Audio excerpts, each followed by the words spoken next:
ماشي على الخطة ولا؟ إيه على الخطة ما شاء الله. ما له عذر اليوم الملك.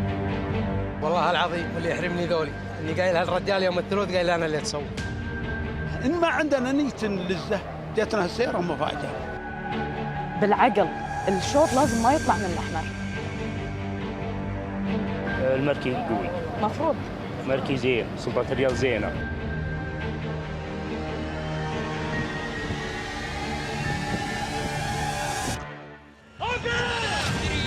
عاد الريتن مع نواف الضياني بدا يستحثه الان الوحش قادم ابن دباوي. خالد قال لي السكه الحديد راح نكسر. الاصوات القويه كلها يبغالك خيل، يعني مو اي واحد يملكها عشان يدخل الشوط هذا او يكسب في الشوط هذا. ولكن الريتن يحافظ وسع الفارق. الوحش قادم بدا بالطيران اتاهم الوحش قادم ابن دباوي. الشعار الاحمر بكل اريحيه. المبروك لسمو الامير. والله الشوط سريع، الشوط يملك خيل قوي، يعني في خيل قويه اكثر.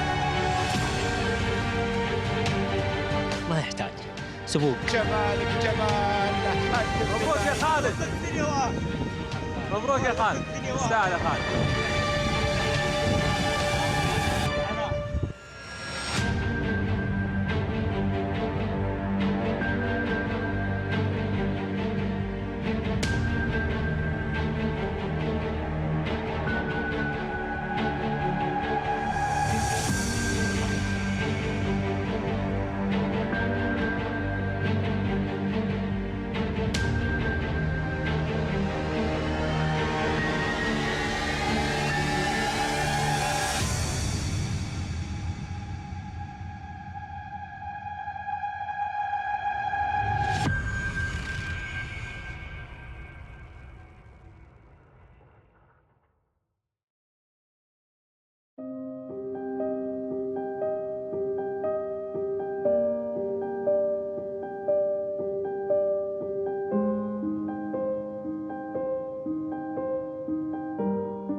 إيش كثر نحتاج وقت عشان نفهم.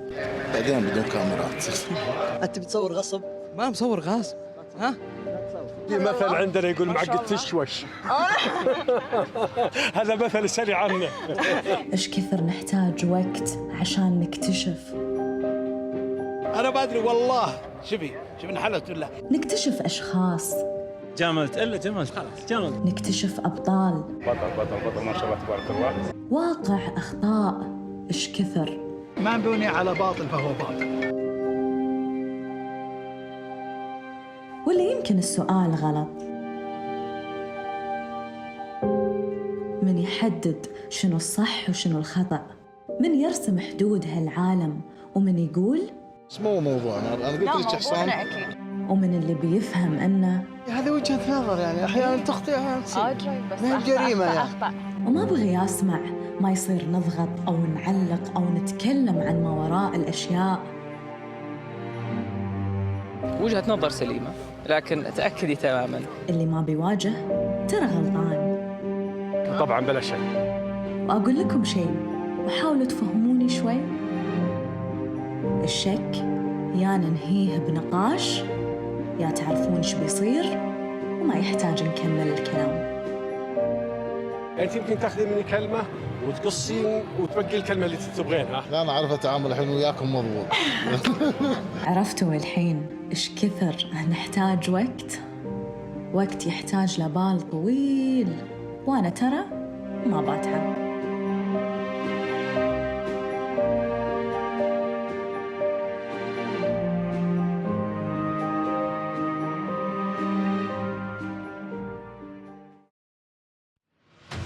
والله أنا كنت بقول حق ناصر أزمع عنه.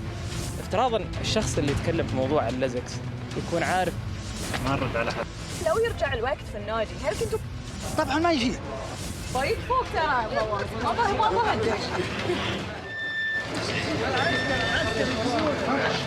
نمنعها.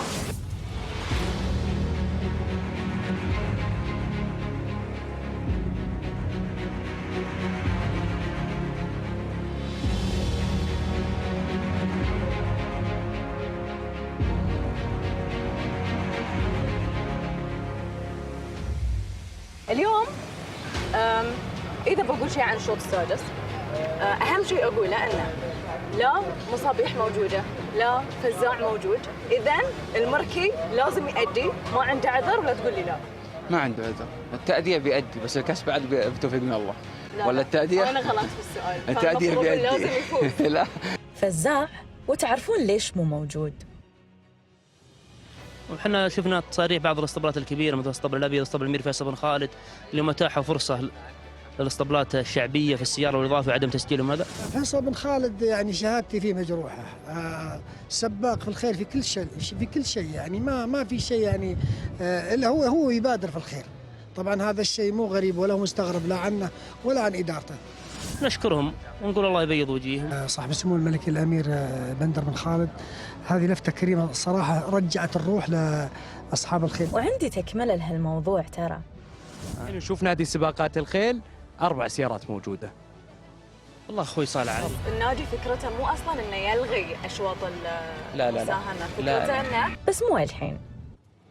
نرجع المصابيح وليش مو موجودة في شوط مفروض تكون فيه، وتعرفون الموضوع من ذاك الأسبوع أكيد. الحين هاي البيوت ليش يغيرون النتيجة اللي عقب واللي عقب بعد؟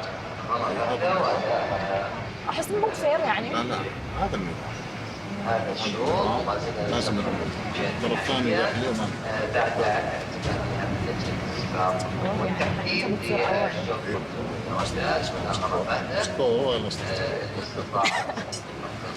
طبعا احنا نتعامل مع نظام، مع لوائح.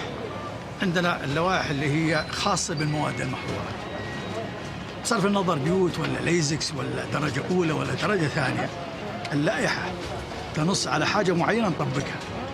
المصابيح أو أي حصان ثاني أخذ مادة تعتبر مادة إيجابية. بدافع عن ناصر شوي، لأن أحس يعني ليش يعني لغت نتيجتها في يوم اللي طلع الفحص، بعد النتيجتين اللي عقب يعني 3 نتائج راحوا عليه.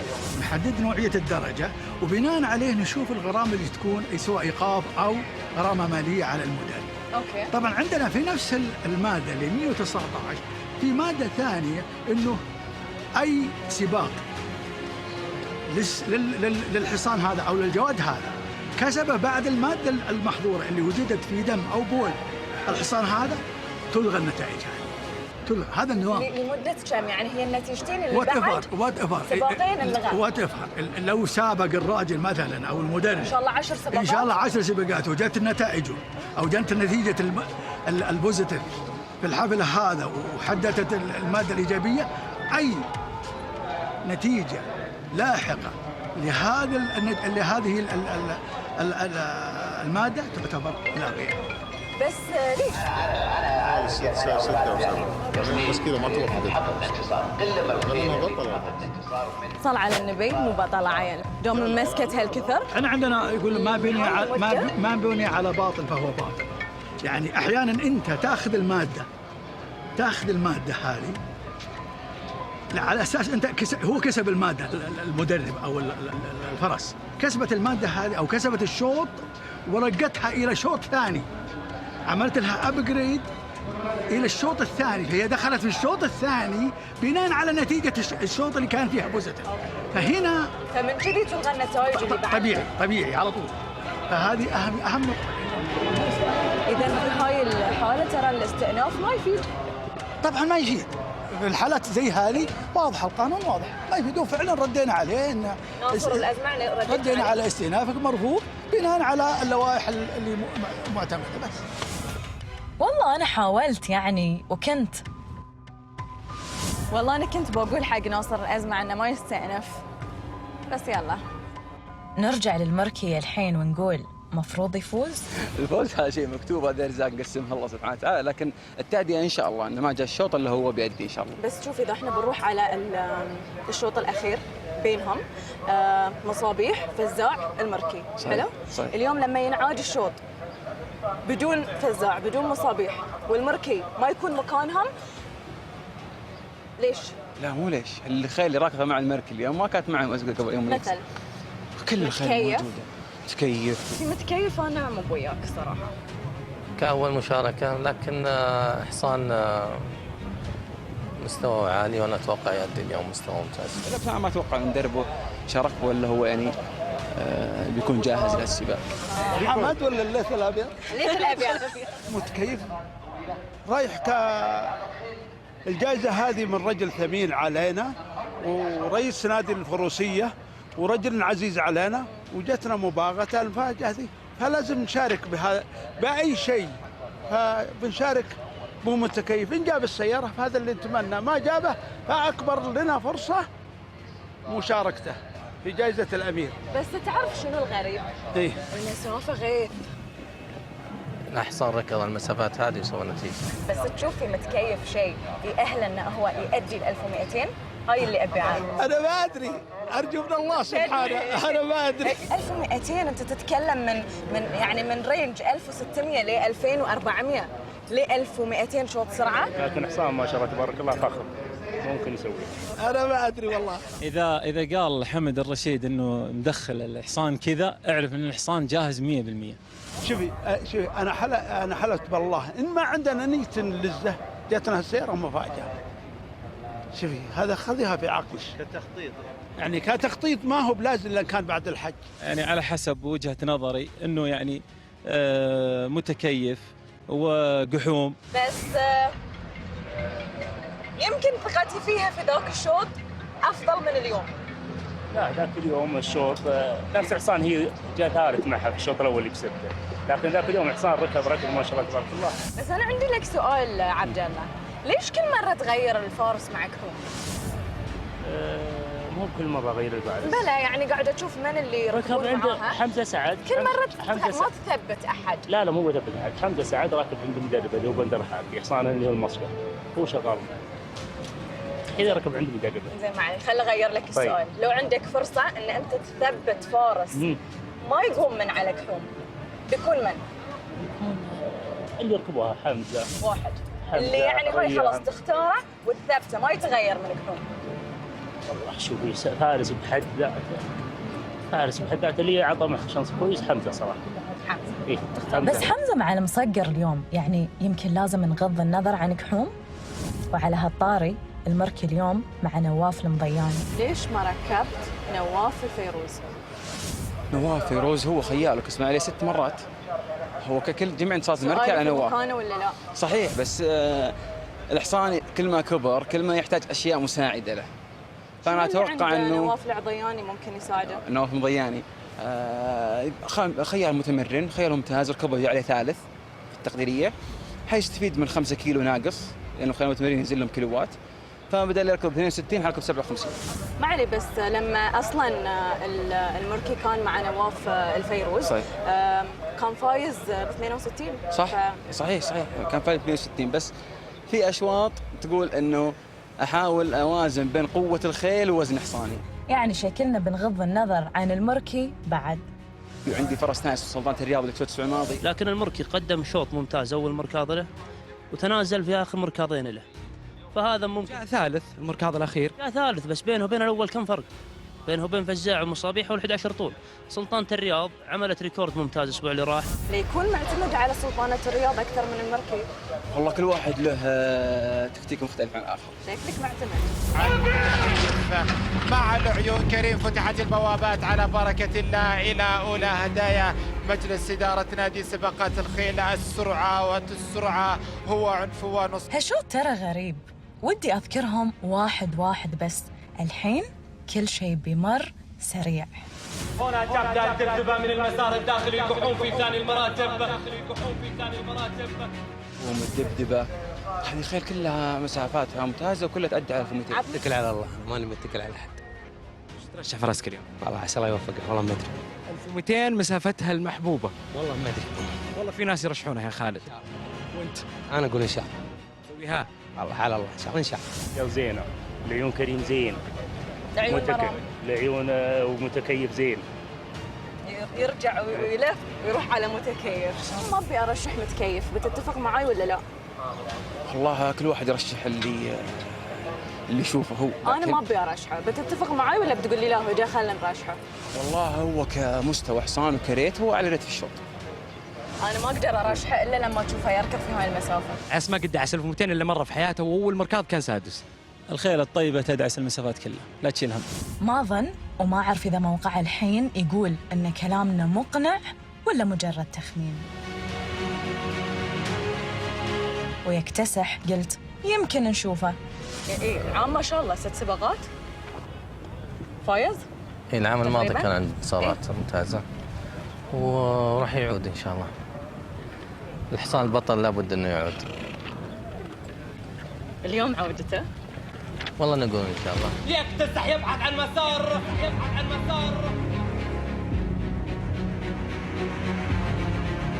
والله أحس بين من الحين إنه ما بيكمل. قحوم زعمي أقرب شيء يعني.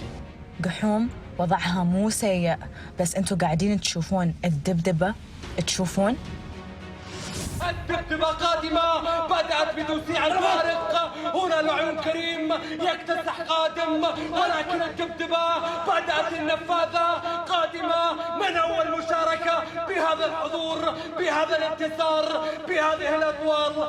ألف مبروك. ألف مبروك يا أحمد، تستاهل الدبدبة. أولى هدايا. مبروك يا خالد. مبروك يا خالد، تستاهل يا خالد. تعرفون دي الشوط اللي يخليكم بس تبون توقفون تستوعبون اللي صار وشلون هالفرس صج عظيمة لدرجة ما حد قدر يقرب لها. قل لك شفتك قبل الشوط واقف زين. كان اقول اروح اساله لا ما اظن من دبدبه. خالد قال لي مسك الحديد روح. ما شاء الله. يقول لي قومها مسك الحديد وروح. روح لا تنتظر أحد. ما خفت الثقة يعني. أول كان عليها الويس. خلاص آخر 3 سباقات في الرياض كسبان، بعدين بوقات. من رضي ربه ما خاف. وقال لي صالح انه قابلك قبل الشوط وقلت له والله مو متوقع. لا ما قلت.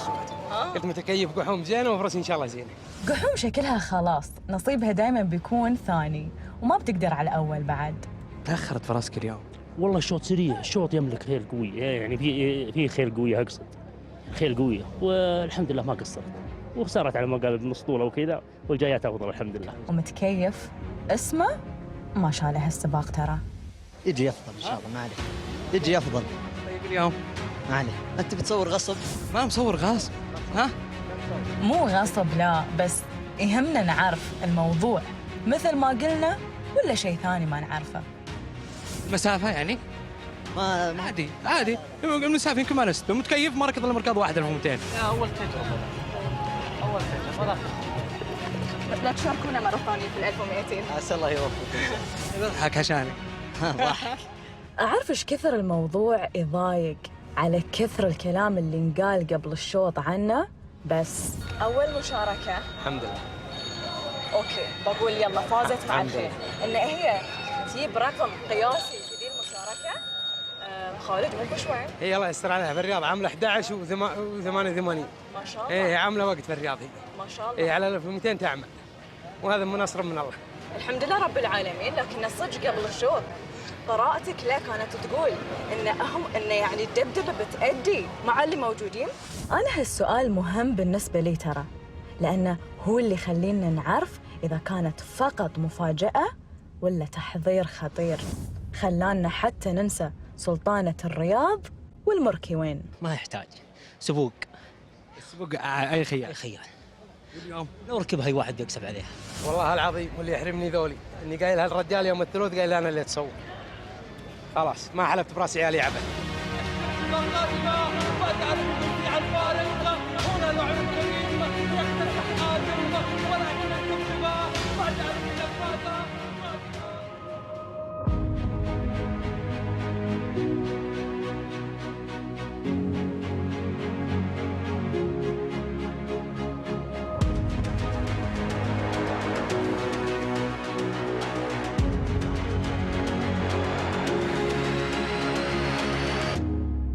فوز عند الله، اي واحد يفوز نحن راضيين. عاد تعرف يعني علي، اذا هاي الشوط الاحمر ما فازوا اعرف بتقول لي لا، بس انا بقول لك مصيبه.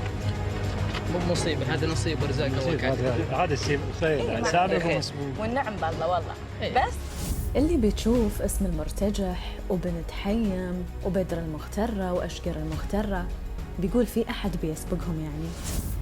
قولي ما شاء الله. قولي ما شاء الله. ما شاء الله. بس صح كلامي ولا غلط؟ الله كريم. لك حيلان. ما علي انا ادري الله كريم والله. بس يعني انا اقول لك بالمنطق اللي بتشوف الاسماء يعني بالعقل الشوط لازم ما يطلع من الاحمر. الله كريم، الله يجعله من نصيبنا كلنا، واحد مننا ان شاء الله. اذا طلع من الاحمر بيروح حق من؟ سؤال يمكن يبغي له تفكير شوي. اليوم ما اتوقع في احد يضحي بحصان عشان يوقف مرتجح. على صواب ممكن مضمون النهم. مضمون لو قام، بس مضمون مع احترام شديد ما هو في مستوى مرتجح. مضمون حصان زين، لكن مرتجح الله يبارك فيه حصان فارق. يعني الاحمر نشوف عنده 4 اوراق، حصان يمشي قدام، حصان يمشي رابع خامس، وحصان يجي من ورا. وتسمحون لي أعيد السؤال بعد مرة؟ لا منافسين قوايا. ليش؟ من؟ الخيل الابيض زينه على صواب، النهم ما اتفق معاك. اليوم على صواب ثاني مركاض. نعم. تغلبت على مشكلته؟ والله شوف حصان كبير بالعمر، يعني عمره 5 سنوات، وحصان سوى اللي عليه وزياده، يعني حصان حقق نتائج كبيره مع اخوي بدر بن رزيق، وحصان يعني خسر كيسان كبار وكسب كيسان، يعني حصان ما قصر، ويعني عندي وش بيقدم ما راح يزيد، يعني هو على ايش يمكن مدرب عن مدرب يزيد، ما في فرق عن مدرب. حصان عمره 5 سنين يعني بدا التنازل، يعني حتى لو انه حصان ادى يعني ممكن حصان يثبت على نفس المستوى، لكن بيزيد نتمنى انه يزيد، نقول يا رب يا كريم. واذا مو على صواب عادي نقول المقصب. والله كريم مع الحصان زين ان شاء الله. ليش نزلت عبد الله مساعد او الامير اللي نزله؟ لا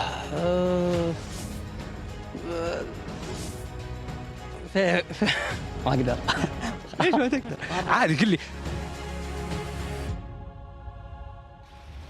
خلونا نشوف المقصب ايش بيسوي، وصدقوني بعدها بنرجع نسأل.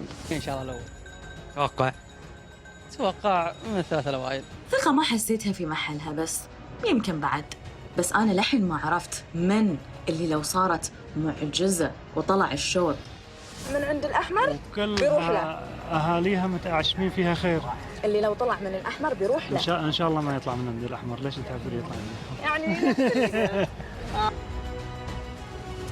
متابعينا الكرام، آخر اللحظات، اندفاع موفقة سيداتي أنساتي سادتي، يا من تشاهدون وتتابعون ميدان الملك خالد هنا في الطائف. كأس جامعة الملك عبد العزيز تنتظر الفائزين من بين هذه الأسماء. وبما أن كنا شبه متفقين أن الشوط للأحمر، صار لازم نعرف من منهم بياخذ الشوط الحين. مرتجح من المسار الخارجي على غير العادة، من خلفه منهم، وكذلك عنان العزم وعلى صواب برفقة مضمون من المسار. ما شاء الله تبارك الرحمن في عمره سنتين، حاولوا يمشون معه ما يقدرون يمشون معه، حصان الله يستر عليه بيس السريع ولا هو بي حصان يقدر يجري. يعني لو انك بتقوم باس ميكر لازم تضحي بحصان بطل عشان يقدر يجاري مرتجع. وحاولت ارجع اشوف على صواب وين، على اساس انه اليوم ما في عندكم باس ميكر، 3 روس كلها قويه. لا ان شاء الله في مضمون على صواب النهم، لكن مو هذا اللي صار ولا اظنه بيصير. بدأت الإشارات من قبل الخيالة، هنا يبدأ مرتجح، بدأ بكل أريحية، هنا يبدأ الشعار الأحمر. ترى على السباق على صواب ترى تحضيري هذا بالكاش، تحضيري برضه ان شاء الله انه تحضيري. يعني احنا نبي ياخذ اكثر من سبق علشان ان شاء الله لا راح الرياض يكون حصان حاضر، ونشوف مع السباقات بنحل مشكلته. ترى يوم يركض المركاض الاول كنا متوقعين انه يجي منقطع لانه يكب دم، ممكن تمتلي الريا عنده دم واخر شيء ما يجي. وكل ما تمر بعد لحظه اقول من بيجاري المرتجح الحين. الله يبارك فيه، الله يبارك فيه، وما شاء الله تبارك الله عليه. مرتجح ما معه معشة على ما قالوا بلهجتنا احنا. معناته ما له معشة، ما مع معشة يعني. الله يستر على الحصان، حصان كفو وهو جدير انه ياخذ الشوط هذا. الرجع النهم على مستوى اللي انا عارفه هو اللي بيكون خطير على المركب. وشوفوا بس شنو الخطير. الأحمر يهيمن في هذا الشوط، البحث عن أسامي الأبيض، القدوم من قبل بدر المغترة بالعالي من المسار الداخلي. أين الأحمر؟ الأحمر قادم بكل قوة، يبدأ الأحمر مرتجح قادم، بدر المغترة وابن تحيم من المسار الخارجي. ما عاد يكفي سيدي فيصل الفوز، لازم يكون أول وثاني وثالث. يعني أنا بقول لك على شغلة، الكاس هذا إذا ما راح للاسطبل الأحمر يروح المنيا، الكاس هذا إذا ما راح للاسطبل الأحمر يروح المنيا، صدق يعني بكل صراحة أقولها بكل صراحة مع احترامي لكل الاسطبلات الموجودة، يعني أفضل 4 عروس موجودة في السباقات وداخله، إذا ما راح الكاس للاسطبل الأحمر ما أتوقع يعني. مصيبة، بس ما عجبكم اللي قلته. ألو شكرا سوف طعمك سلام. كل عمرك الله يحفظك. شكرا، الله يطول عمرك. شكرا. ما شاء الله جنة تصطاد. لا في مثل عندنا يقول معقد تشوش. هذا مثل سري عنه. سعد شكله قال كذي عشان سمعني وانا اقول اخر مرة ان الاحمر كان داخل بجيش بس ما ادى. وايد قلت كلام في اللايف، ايش قلت؟ كنت تقول لهم في اللايف؟ هو اسألي وانا جاوبك، تفضلي. بسأل بس مو بالحين، الموضوع اللي سمعته يبي له مزاج، وانا مزاجي الحين يبي يرجع يشوف المقصب ويسمع الجواب اللي ما سمعناه للحين. اليوم شفنا عبد الله الفيروز مع مقصب، انت اللي مختاره؟ لا جاني الامر من فوق. عبد الله الفيروز يركب اليوم، المقصب ما داخل الميزان. وش كانت؟ اول مره يركب عبد الله الفيروز ولا عبد الله خيال كفو وفي القائمه يمشي، بس ما فهم الحصان، ما فهم الحصان. عبد الله الفيروز ما فهم الحصان. كنت اتمنى اسمع شنو يعني ما فهم الحصان، او شنو كان ممكن يسوي احسن من اللي سواه. لو على عبد الله مساعد ولا اصيل على كلامي بيمشون، اللي عارفينه قبل راكبين اشواط عيديه، اشواط كاس لا ما فيها. لو علي عبد الله مساعد اليوم وش يسوي؟ والله ما ادري عاد، الحصان ما يطلع من 3 الاوائل مع عبد الله مساعد.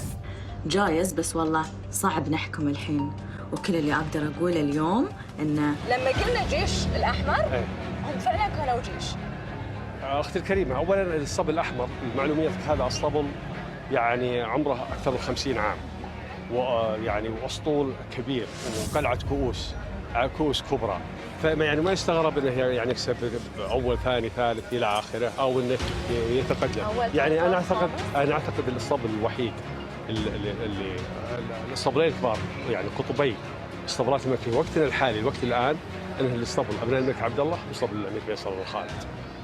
يعني اسطبل ابناء الملك عبد الله هذا اسطبل يعني يحمل من البطولات ما له لا تعد ولا تحصى بطولات، وايضا اسطبل الامير فيصل بن خالد بن عبد العزيز.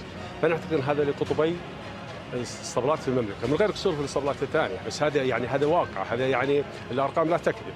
راجع السجلات والكؤوس الكبرى واللي من اللي اخذتها تلقين هذا متفردين. اذا ما يعني في اسطبلات يعني اصحابها اثروا انهم المشاركات الان، ولكن الموجودين الان الاسطبل الابيض والاسطبل الاحمر. قطبين متساويين. طبعا بلا شك. والباقي مكانهم وين؟ ما أبي أرجع أبتدي من مكان ما انتهيت، بس شكلها كلمة قطب اللي قلتها حركت أشياء بفكر إذا مهم نرجع نثيرها بعدين. بس والله بالله توفيق الله. تعرف كفو على من؟ كفو على التوحيد. التوحيد إحسان زين. والحمد لله أول ثاني ثالث. يرضيك أول ثاني ثالث؟ أول ثاني ثالث خامس يعني الخامس بعد فوت وفينش بين الرابع والخامس. خلاص تخليني أسكت ما أقدر. لا بالعكس. بس زعلتوا الأمير فيصل، كان يبي مرتجح يفوز. هذه ظروف سبق، أنت شفتي بيس ميكرات مشيت معه، ما خلوه يرتاح له. لكن الحمد لله بعد بدر المغترة اسمه بدر المغترة، والإنتاج إنتاج المغترة، وأشقر المغترة إنتاج المغترة، وبنت حي مشقار إنتاج المغترة، بس لكن المرتجح يعني له وضع خاص. الشوط ما خدم مرتجح ولا الفارس ما خدم مرتجح؟ في خيل جوا، كيف بده يدخل المكان؟ ما يقدر يسكر على خيل الناس، ما تجي. ما ادري لازم اعيد الشوط اشوف كان في مجال ولا ما في مجال. شفته ما كان في مجال. ما في مجال. الخيل طلعت معه لانه وهن بواباتهم قبله. ولكن الحمد لله هو خدم اخوانه. يعني حتى لو ما اخوانه بالشوط مرتجح كسبان. اي بس هذا اللي يصير لما يكون عندك الكم والنوع. الحمد لله كم ونوع قلتيها. يبقى الاحمر مرتجح قادم بدر المغترة وبنت حي.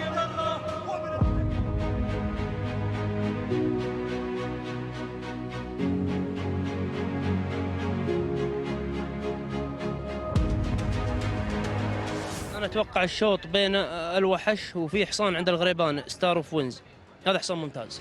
حاله في الحلقه انه يشارك. من؟ ستار اوف ذا وينز. لا ما يصير يعني هو اللي لا عقب الوحش. اي والله. ان شاء الله راح يشارك بالكاس ان شاء الله بعد المرحله الثانيه يكون متواجد باذن الله. عيل دام ستار اوف وينز مو موجود بقول ما اقدر ارشح فواز. وما أعرف إذا بتتفقون معايا ولا، بس أنا هذه رأيي باختصار. لا إن شاء الله ترش، إن شاء الله عندي حصان كويس. مع من؟ أركيد ساوند إن شاء الله زين. عندي الحصان الثاني.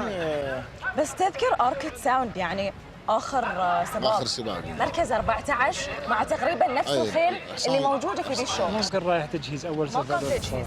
بعد السباق عملنا له سكوب حصان معه بلغم، فصعب من الخيل تركض معها بلغم. أنت وين رايح في هالشوط؟ أنا رايح مع الوحش. الوحش. يلا يا وحش صجي ولا؟ إن شاء الله. نتأمل من الله خير إن شاء الله. لا الوحش أنا استبعد، أحط هذا شو اسمه قرقاش أو شيء، شو اسمه الآخر حصان شو اسمه؟ قارفوش كويس هذا. ليش تستبعد الوحش؟ والله شوفي السباق اللي فات شوي دخوله بطيء، هو يا حصاني دخولهم شوي بطيء. كل شخص له نظرته. الوحش لما شارك مع نفس الخيل اتوقع له 1000 و8000 يعني لو سوفت شور مو موجود يعني بقول اوكي، بس خلاص سوفت شور ما حد. الحصان بطل. بعد الرايه. اذا دفاع مطلقه سيداتي انساتي سادتي، كما تشاهدون وتتابعون ميدان الملك خالد هنا في الطائف في ختام اشواط هذا المساء. جائزة نادي سباقات الخيل التقديرية. اليوم احط يعني هيبو، بس يعني هيبو عادة يحب رتم السباق يكون سريع. إذا الشوط بطيء ضره. نعم. تحب الشوط يكون سريع. في بيس ميكر، ليش ما دخلت بيس ميكر؟ والله ما عندنا. انا بسوي السباق. من كذي حسيت ان هيبو هو ممكن هو اللي يستفيد اكثر شيء، يستفيد هو هيبو. يعني اليوم راح يطلع حصاني في الشوط وحصان خالد بشر، بتوقع اثنين هذول راح يسرعون الشوط، فممكن يستفيد هيبو، اكثر واحد هيبو يستفيد. اتمنى التوفيق لنا يعني ان شاء الله خلي زينه انا بالشوط. أنا حتى الآن ما قاعدة أشوف هيبو مستفيد ولا حتى قاعدة أشوفه. ما تحس فواز دام داخل بكل هالقوة إنه يبي الشوط؟ كل يطمع، ما في اي مالك ومدرب يسجل راس ولا راسين في الشوط الا يطمح بالمكسب. اذا صدق سويت شيء في الشوط تطلع خطير. منعطفات في هذا الشوط، يبدا بلوبرت كاستل مع رائد الفيروز، المطارده من قبل ترانك فيرو بشعار ستابل سنت، وكذلك بلين سونغ ياتي في ثالث المراتب، وابناي ناي في المرتبه الرابعه. ليش ما نسوي شيء؟ لانه يعني اكيد بيكون الاقرب ستار. هذا حصان ثاني في كاس الملك 2400. يعني الحين انت بتقول لي انا ما اقدر اقيسها. الحصان الثاني هذا كان المفروض يشارك في كاس اوكي معك 100%، بس انا الحين باي بتشوف الخيل، بتشوف اخر مشاركه، وبتشوف اللي ادوا مع بعض في سباقهم الاخير، اللي ادوا مع بعض في سباقهم الاخير لما شارك مع الخيل اللي اوريدي موجود اليوم. لا لكن انا وجهه نظري اليوم ان شاء الله ان خيلي هي اللي عندها الشمس ان شاء الله.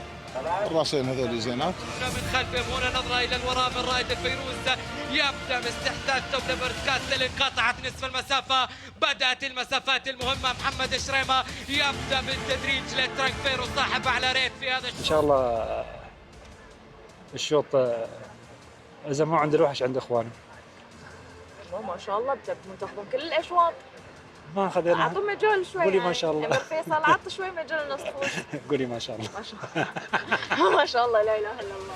قادم في الدخول هنا قبيل المنعطف الاخير، الريت قادم، بدا مع نواف البضياني، استحث الان، استلم الصداره. ترى بعدين اكتشفت ان اسمه الوحش، بس اذا يسمحون لي الاسطبل الاحمر انا عجبني اسم الوحش وشوفوا بس. التذكيرية عاد الريتن مع نواف البضياني، بدا يستحث الان، الوحش قادم ابن دباوي مع محمد سعيد، الوحش بالانقضاض ولكن الريتن يحافظ وسع الفارق. الوحش قادم، بدا بالطيران، اتاهم الوحش قادم ابن دباوي، الشعار الاحمر بكل اريحيه. الف مبروك لسمو الامير فيصل بن خالد بن عبد العزيز، تدريبات علي شهاب.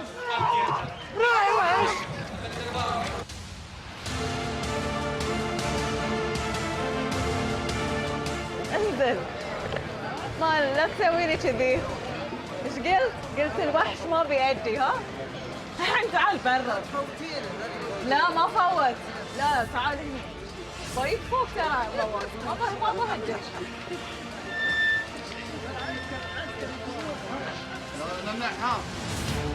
قلت لك اسمه؟ وين اركتك ساوند وصل؟ تسكر عليه في الطريق، بس مو موضوعنا. انا قلت لك حصان الثاني. ترى المطلوب منك كثير يا ابو ناصر، لازم ترجع للمنافسه. اليوم دخل ثلاث روس، يعني كان يبي الشوط. اكيد لكل مجتهد نصيب، لكن انت مو بالعدد، هي دائما ما تكون بالعدد، هي تكون بالنوعيه والجوده.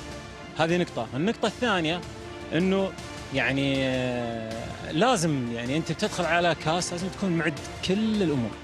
والله ماخذ زين اليوم، عنده 800 سكر عليه حصاننا اللي سكر عليه. كبوة جواد. لكن ايش تعبر انت تعبر الفواز؟ والله شوف انا بالنسبه لي انا يعني ابو ناصر عزيز وغالي. خليني عزيز وغالي، كل العالم عزيزين وغاليين.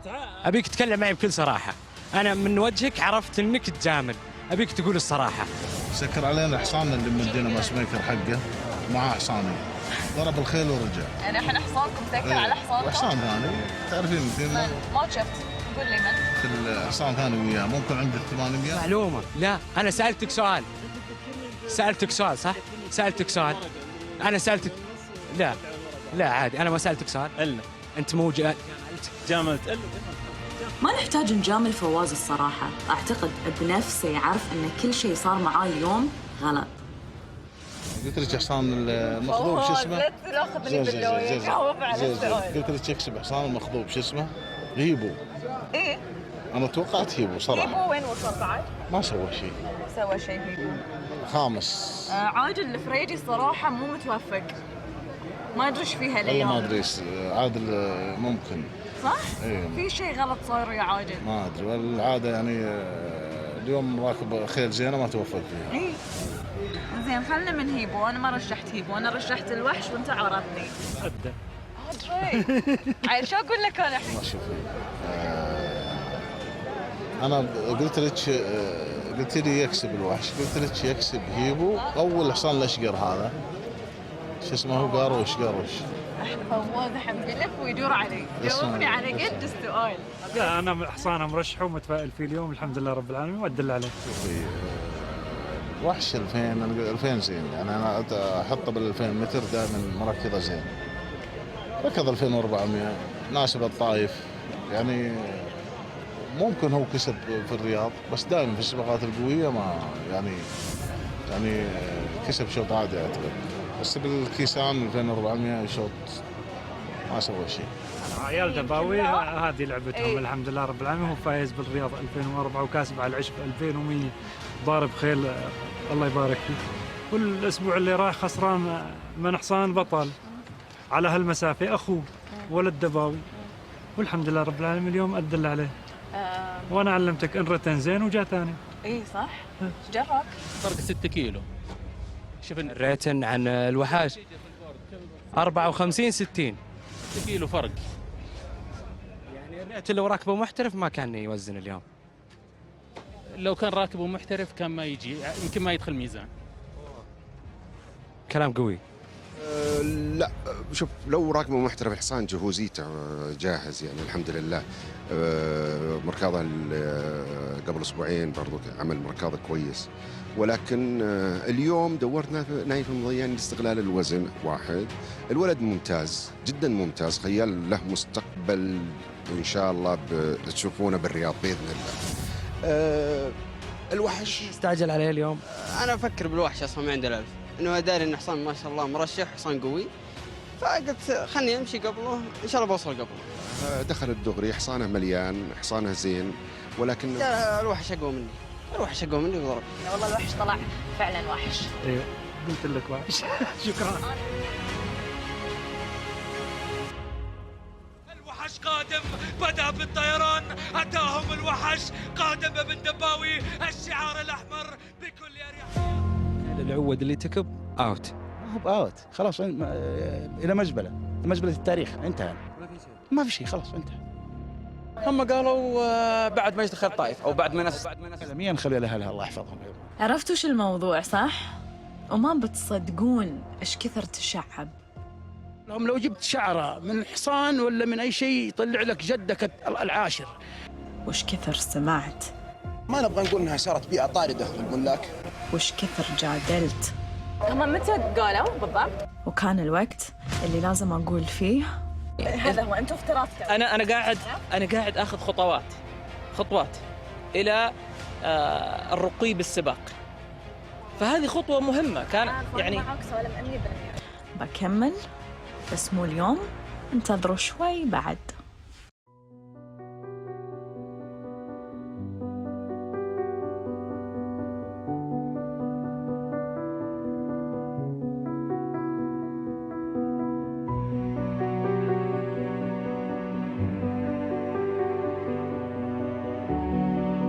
قلت لكم في البداية إيش كثر نحتاج وقت عشان نفهم، بس ترى أقول لكم شيء، ما حد يعرف إيش كثر، ما حد يعرف شلون، ما حد يعرف إيش صار عشان توصل إلها اليوم، وش كثر اجتهدت وش واجهت، ما حد يعرف. بس اللي يهم في النهاية إن إحنا نشوف وإنت تعرف. فالنهايات ليست إلا بدايات، ولكل سباق بداية أخرى عند أهل الخيل.